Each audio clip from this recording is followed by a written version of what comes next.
basically it's communication that's vocal, but it doesn't include the words. Okay. It's the sounds, murmurs, gasps. Yeah. Animals even use it. The barking or the whining. Even facial So just everything but the actual words. Yeah. Pretty much. Facial expressions. Okay. Like when you're talking really loud. Yeah. Or if you're talking really fast or slow, is that kind of? Yeah. Okay. Yeah. So how are we gonna put that into an actual presentation? I'm trying to figure that out because I mean we don't have. And the presentation's due next week. Oh my god. You don't need to Well, say I think we that. should break it up into categories of, sound, pronunciation, duration, okay. stuff like that. What do you guys think? We can incorporate the stereotypes, like how like high-pitched volumes are generally from damsel and distress or the superhero movies. Oh, I didn't know that. Yeah. Yeah. What do you think, Greg? What? That was a good sound. That's a good example. Paralinguistics.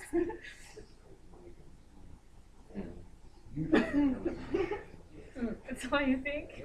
Well, and also paralinguistics and conversation in general. If somebody's,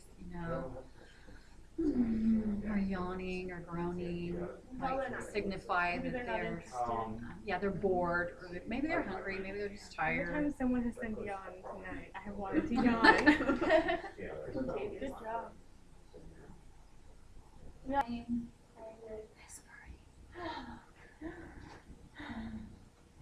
We're being surprised. Yes, exactly. And then having. I thought it was the laptop. That's really. Yeah. But then we could have going to the sounds and then talking about how each sound means what you're feeling and kind of like Expressing emotion. yes, exactly. Like when you're crying, kind of have very like there's a sound in your voice that you tell you've been crying. Yeah. The pitch changes. And just to help people realize how much we have paralinguistics in the day-to-day basis. Oh yeah. Movies, music. Yes, exactly. And then I think we should go into duration and then talk about talking really fast and talking really slow and how it kind of what it means stereotypes, like you were saying. What do you think? What the stereotypes are. Like about the stereotypes and how we kind of judge others by the way they sound. Yeah. Like a high pitch sounds helpless and kind of nervous or feminine in a way. Exactly. Like the damsel in distress from superhero movies. Yes, exactly. Yeah. And then how talking with like a little bit lower stuff is more masculine, like how do you talk? Huh? How do you? Yeah, exactly.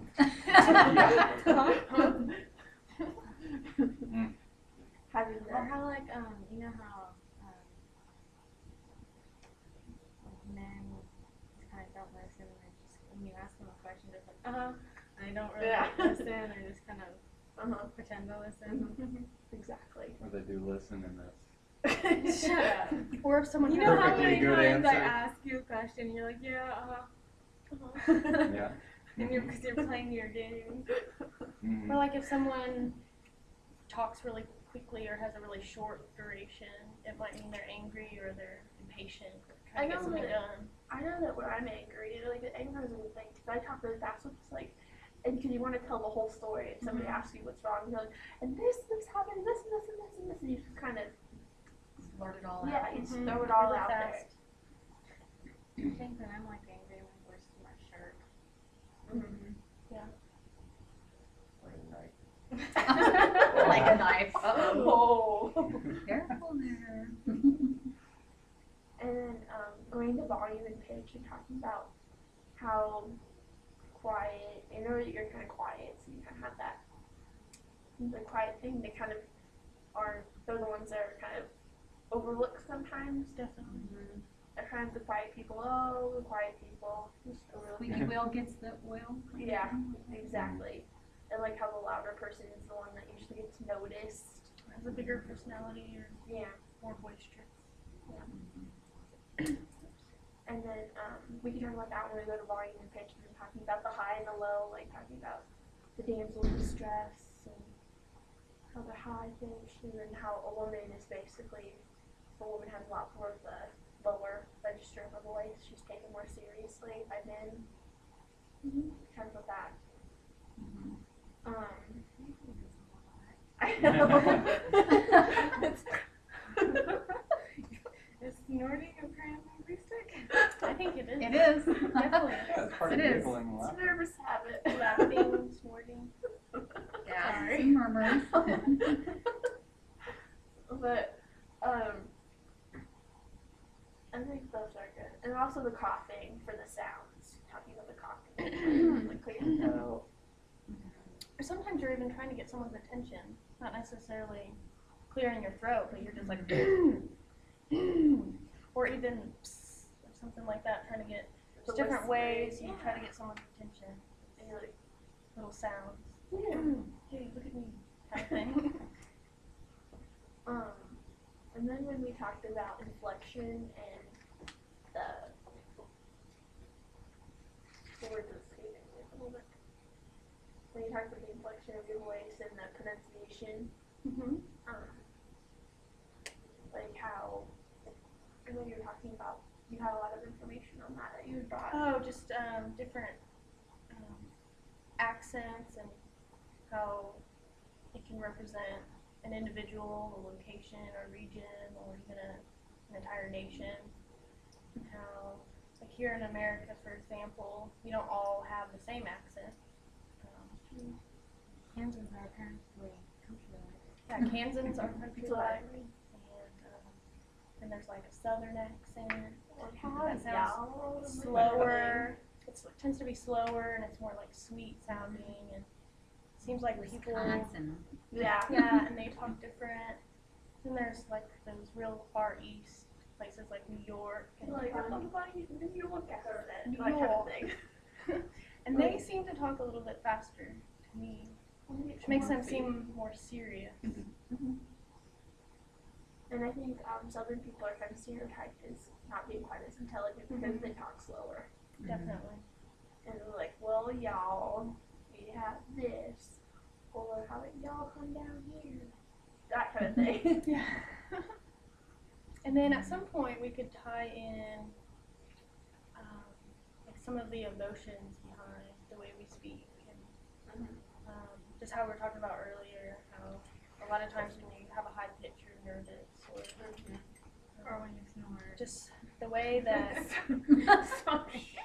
you say things just tends to say so much about you. Or even when you're in a group of people, maybe someone starts to whisper, or you interpret that a lot of times as they're being secretive, or Yeah. they're Yeah. talking about me. Yeah. Like saying like top secret. Well, and one that's kind of monumental is on 9/11 when the president was reading to the classroom, and a Secret Service person walks in and whispers to him, and the expression on his face. Right. The world if we didn't have paralinguistics, how boring would that be? Conversations, movies. Here are a few examples. Talk very automated. This is talking without paralinguistics. I don't like you. I'll try to make it crystal clear. A flower's insatiable passion turns its life into a circus of debauchery. Now, I want a hippopotamus for Christmas. Oh, the hippopotamus will do. And hippopotamuses Love me too. love me too. Boop boopy doo. We could do a video on this. No? Maybe. Yes. I guess.